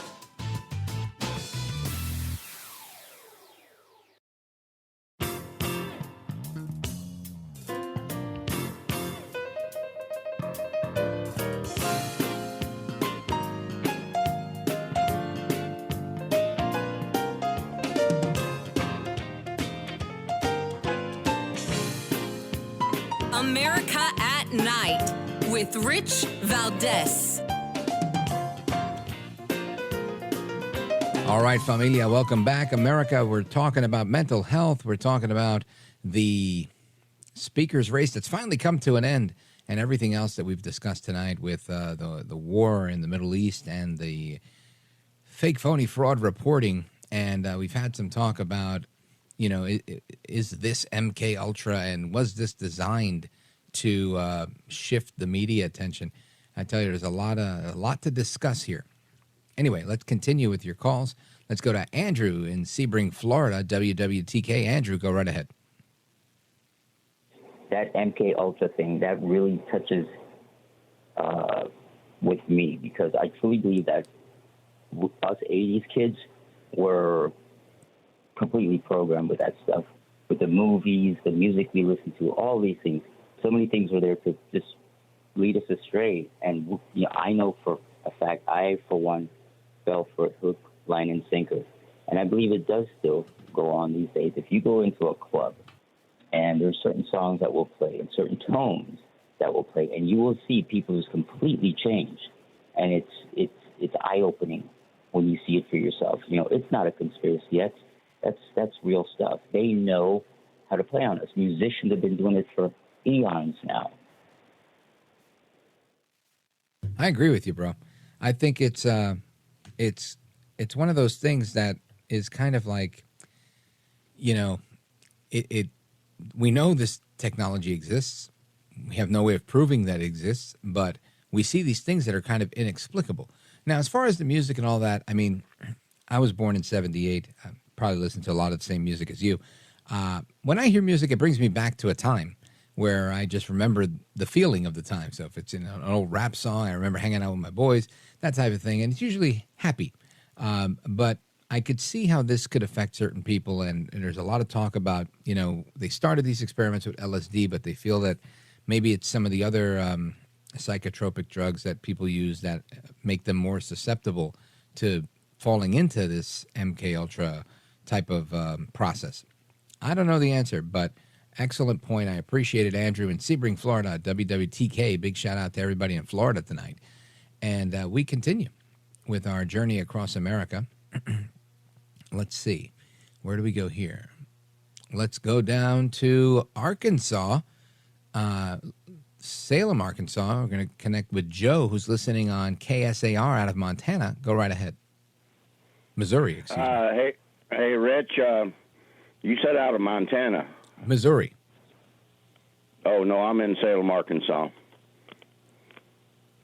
Okay. It says here that you're listening on KSAR. No problem. Go right ahead. Anyway, yeah, I believe it was the end of second hour you had Edward on, and I agree with him. Communications, technology, along with a lot of other things, and we've become a matriarchal society. My marriage ended in divorce after 30 years, and trying to raise 6 kids, but the ex-wife, she went for all this permissiveness, and your children, when they get to be teenagers, they're your friend. My parents never called me their friend. I mean, as a grown man, they still said, "You're my child, and you're going to listen to me." But the fathers, then you get the divorce, the kids go the permissive way, and the attorneys talk them into it, and full custody to the mother. Now, in Arkansas, they passed a statute in which it's automatic joint custody down here, unless you can really put up some good reasons why that father shouldn't have them half the time. But that's good. Bottom line is they're not going to love, honor, and obey when the wife doesn't love, honor, and obey, and your kids are going to have problems. So far, so good. My kids haven't become mass shooters, but that's where that comes from. No discipline from father knows best. I can't disagree with you, Joe. I think you're right. I think we see countless situations where no father in the home leads to a lot of different issues. And I would venture to say, anytime there's not 2 parents in the home, because even a single dad, I raised my kids in a co-parenting fashion after being married for 10 years, and I think they're okay. They go through things, and life in my opinion, would probably have been better had they lived most of their young adult life with two parents rather than two parents co-parenting. You try to make the best of a difficult situation. But I think you're right that it's important that you do that. I think the Arkansas law should be applauded. I did everything I could to make sure I had my kids. I think my number was 43% of the time. And that was a lot compared to other guys that had gone through divorce. And I think the default, at least in New Jersey, where I was divorced, was something like you automatically revert to something like 10 or 12 or 14% of the time, which is two overnights twice a month. So 4 overnights a month, which in effect puts you in a position exactly what you're saying, where you don't have this ability. Now, the other thing you mentioned I thought was interesting was I just earlier today had a conversation with somebody. Interesting that you mentioned that, where I for years, when I've had to discuss things with my kids, and you want to have a good relationship, and I think I have a great relationship with my kids. But interestingly, I've always found myself saying, listen, I'm your father. I'm not your friend. And as much as you want to be your kid's friend, and you can have a good relationship, but it's the relationship of a father, right? And there really is only one father. In my opinion, that's just how that works. If you're not doing your job as a father, that job's not getting done. Some people are fortunate that maybe they remarry, they have a great new husband, and some kids get a great stepdad, and that's great. But that's not the case for most. And I think fathers have to do their jobs, moms have to do their jobs, and provide the most safe and secure and stable environment to raise happy, healthy, emotionally stable kids that go on to do the right thing in life. And when that doesn't happen, we see a lot of what we're seeing today. And to me, it always comes back to the family. If you keep the family intact and you do the right thing, you're going to have kids that are better off. Of course, somebody's going to call me now and say, oh, we did this and we did that, and our kid went, you left. I'm sure that happens. But it's the exception. It's not the rule. We continue with the rest of your calls straight ahead. We've got calls from all over: Montana, Chicago, South Dakota, Michigan, New York City, and more coming in right now. 833-4-VALDEZ, 833-482-5337. Don't go anywhere. We're only halfway through this hour. It's Open Phone America with me, Rich Valdez.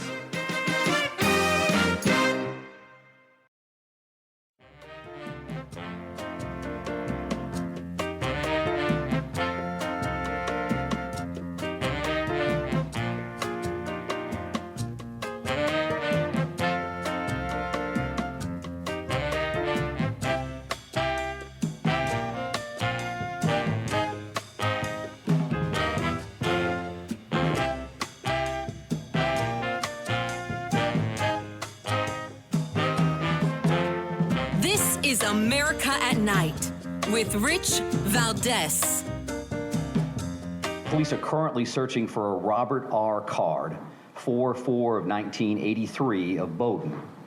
Card is considered armed and dangerous. He is a person of interest, however, and that's what we'll label him at moving forward.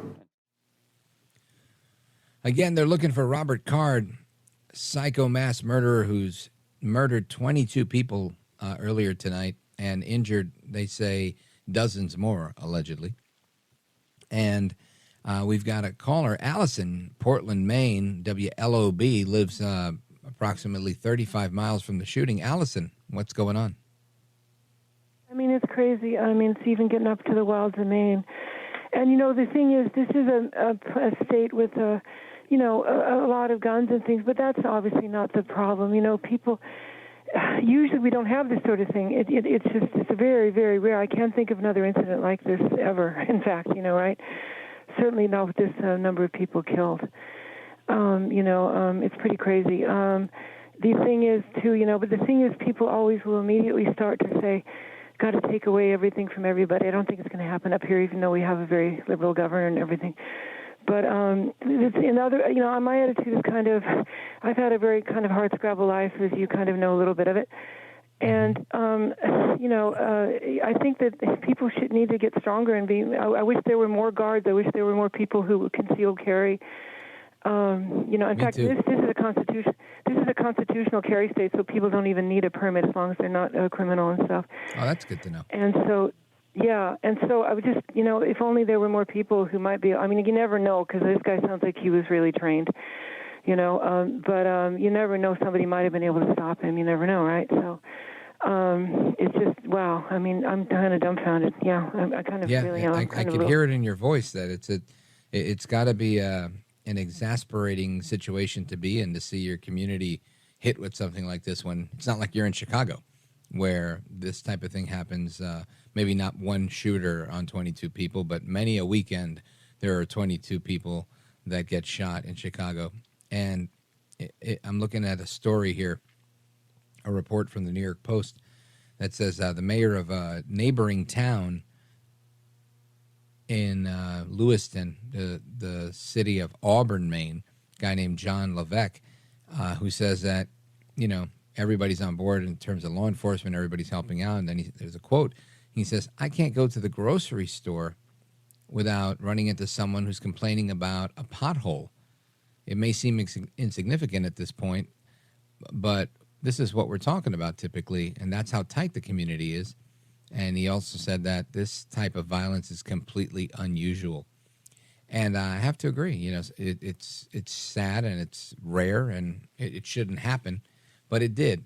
And this guy, again, according to NBC News, reported to be a former military and had discussed potentially shooting up a military installation and was institutionalized for 2 weeks.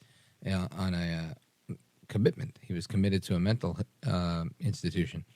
And these are the things, again, I think we have to do better at. I'm not saying keep people in jail.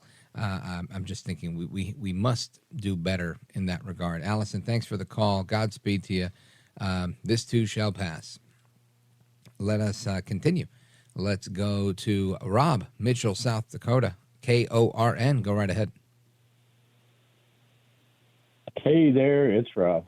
Hey, Rob. I worked with some combat veterans, and Mom kind of got me started in that. She was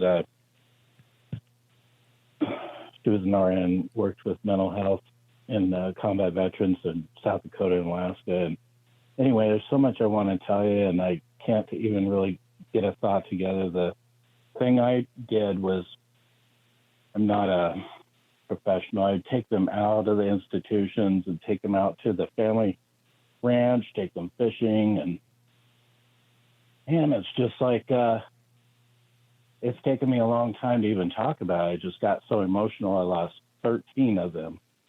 Oh, man. And no matter what you do, Mom told me you just can't take it personally, because sometimes no matter what you do, you're just not going to be able to save everybody.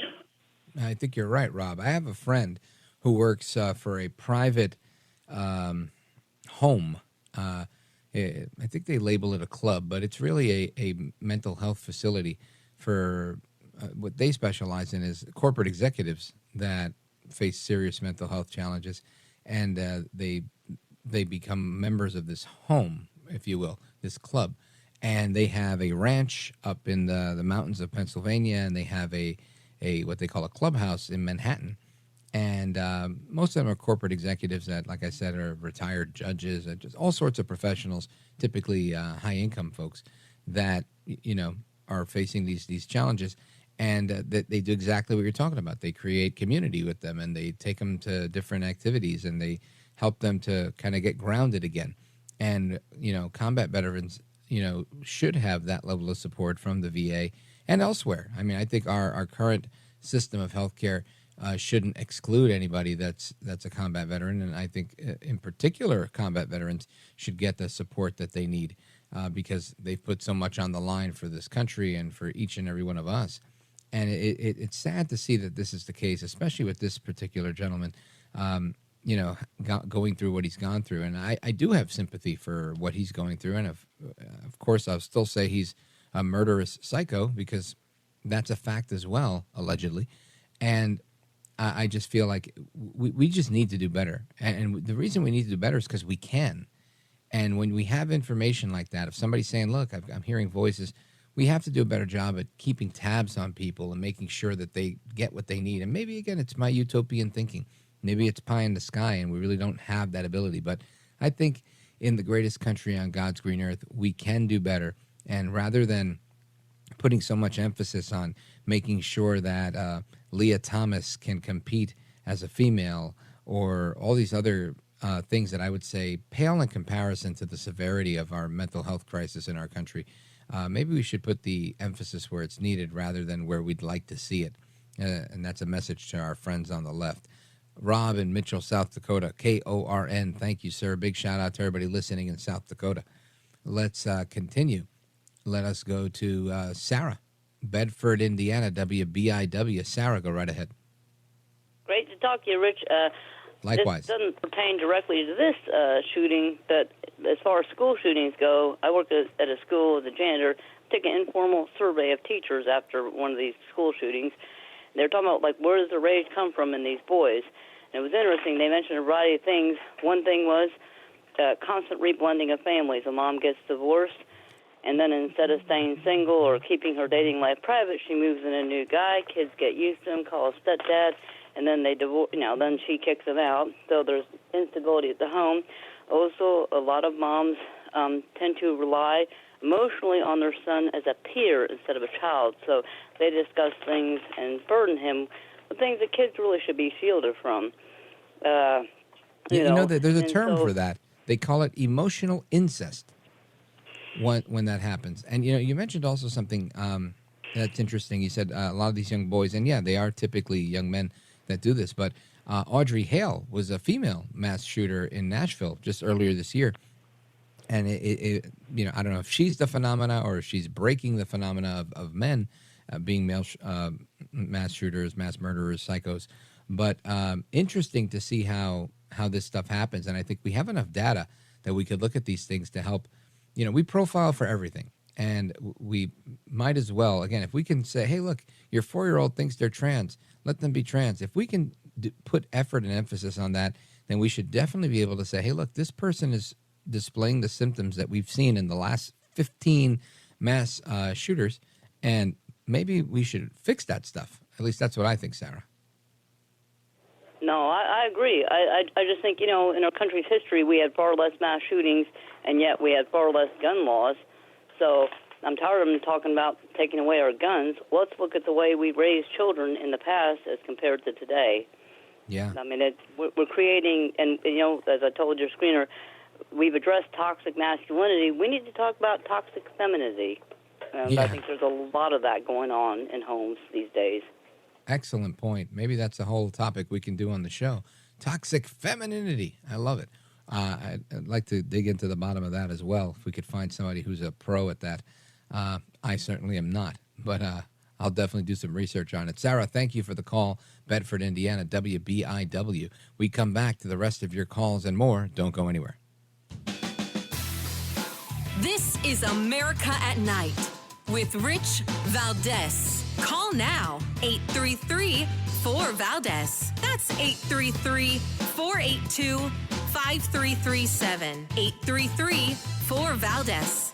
That's Valdez with an S.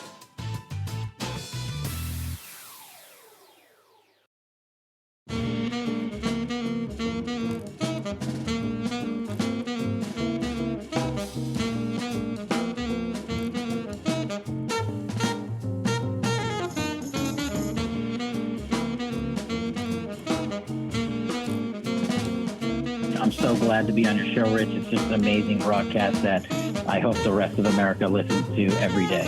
America at Night with Rich Valdez. Call now, 833-4-VALDEZ. That's 833-482-5337. 833-4-VALDEZ. That's Valdez with an S. We continue our discussion into what goes on in the mental health state of somebody like Robert Card, who allegedly murdered 22 people tonight and injured 3 or 4 dozen more.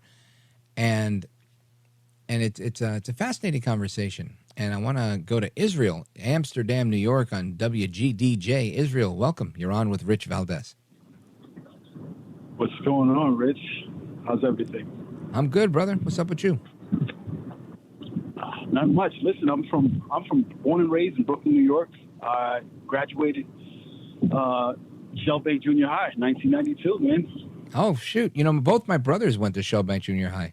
And if you've ever listened to the show before, I've talked about going to watch the WWE back when they were called WWF back in the 80s. And that's where they did it. They would set up a ring in the gym at Shellbank. And my mom would bring me, and I'd go with my brothers, and it was a fantastic time. Big shout out to Brooklyn and Shellbank. I never knew that. Thanks. Yeah, I went to Huddy on Nostrand Avenue. Huddy. Okay. Cool. Yeah, man. I just wanted to before I get in this, I just want to say you're doing a fantastic job, man. I've been listening since you made the transition from Jim to you, and thank you. I don't really. Yeah, I mean, I never really listened to talk radio that much, and I've been trying to tune in every night, man, showing so much support, and you put on a hell of a show. So, thanks. I appreciate that, brother. Means a lot. Also a fellow Bordy, okay? Whippa! Yeah, man. All right, so, yeah, I was just going to touch on that. It definitely starts in the home, man. Like to quote Denzel Washington, definitely starts in the house, man, as far as mental decline and whatnot, because just proof of that is my mother was single. I grew up in a single-family home with my mother in the projects, and she worked most of her days into the night, and I was damn near by myself or with my little brother, etc., or in the streets. Like Daddy was like a street corner, I'll be honest. And I didn't do so fantastic throughout life, but on the flip side, my son, who I'm currently divorced with his mother, but she's a great woman. We both had head on our shoulders, and my son is the total opposite of how I grew up. Nice home, and he's a good kid, into academics, and as far as plays football, and he's doing excellent in school. I mean, that's our job, right? That's what we're supposed to do. Yes, sir. And it's a major difference, man. I've gotten into much conflict growing up, and situations where I had to kind of learn for myself. My mom, I don't blame my mother. She did the best she could do. She's a single mom. Sure. She said she worked a lot, but it definitely, I'm definitely grateful for my son for the upbringing that he has and the two positive people that he has in life, which is his parents. And he's doing great, man. And like I said, it definitely starts in the house, brother. And some of these kids need guidance more than others, man. Some of these kids need a push. They need that extra, they need that extra person in their corner, man, rooting for them. It just goes a long ways. Trust me, man. I'm a proof of it. So I know if I can feel it in my bones that if I grew up with a parent, if I grew up with two positive people encouraging me and having my back, I would have been a lot different person than I am today. So it could have saved you a little bit of hurt along the way too, for sure. You learn lessons when you grow up that way, and what it does is, in my opinion, it makes you the dad that you are today. It gives you the insight of saying, "Oh, I learned what I shouldn't do, so I'm going to do this," and you make it happen, and you're able to change in a positive way and impact your kid's life and really a generation, right? And maybe multiple generations, because your kid now has a different outlook on things, and he's like, "Hey, I grew up this way, and I want my kids to be better than I grew up," and it's that cycle of continuous improvement that I think makes all the difference in the world. Now, if you grew up in the PJs. Is that the ones that are right there down the block from Shellbank? Yes, sir. Sheepshead Base, Nostrand Project. Excuse me. Yeah. I know them well. I had some cousins that lived there. Yeah, not a horrible neighborhood, but definitely a tough one. Yeah, it was. Believe it or not, one year it was voted for highest murder rate. 1 year. That was back in the 90s, though, Rich. The 90s. But yeah, I was there from 90. I was 17 years. I moved in 1990. 17 years there. A lot of lessons learned. A lot of situations that I had to quickly learn my lesson. Either sink or swim. You know what I mean? Absolutely. But I'm going to just end it on this and say that you live and learn, and those situations could either make you or break you, and I'm living proof of it. And so, sounds like you made it, buddy. God bless you, my brother. Thanks for the call, and thanks for listening to the show. I appreciate it. Keep up the great work. Folks, we're coming right back. Your calls and more. Don't move a muscle. This is America at Night with Rich Valdez.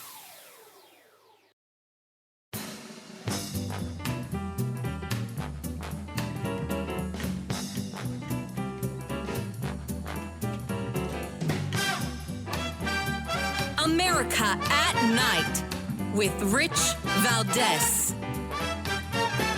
All right, we continue our journey across the country. Let's go to the Midwest, Chicago. WGN, check in with Ken. Ken, go right ahead. Rich, good evening. It's so unfortunate, another mass shooting here. I actually live in the suburbs of Chicago, not far from where that mass shooting took place on 4th of July in Highland Park, north of Chicago. Oh, yeah. And, another crazy kid with a father who, signed for the kid to be able to legally purchase a gun. He, signed the kid's FOID card and allowed him to get a gun. And my wife works in the school system with mental health. And a number of years ago, the state of Illinois cut in half the funding for programs across the board, and thousands of people in mental hospitals were let go, and thousands of people no longer could get their medications. I'm amazed that this country is able to find billions of dollars to help people all over the world for everything that's going on right now, but we can't find a dime to help in mental health in the United States. It's a shame, and it's just sad. I'm with you, brother. And for me, it's not even a question of funding, although that's a legitimate issue. To me, it's just there's so many groups and community groups, and there's money out there. I mean, there's plenty of rich people that are looking to put their money behind something meaningful. I feel like there's just not enough of a push to put emphasis on mental health awareness. And it's one of those things where I guess it was taboo for a long time, and then ultimately it's being accepted now. And it's I agree with you. It's a sad state of affairs. Ken, thank you for the call. I appreciate it. Frank in Evergreen, Montana. We're down to like 45 seconds. Make it count, brother. Okay, I'll give you less. Okay, thank you. I find it curious how Mike Johnson got such strong support from the rhinos. To me, the party is now going into a shift it's no longer the grand old pachyderm party.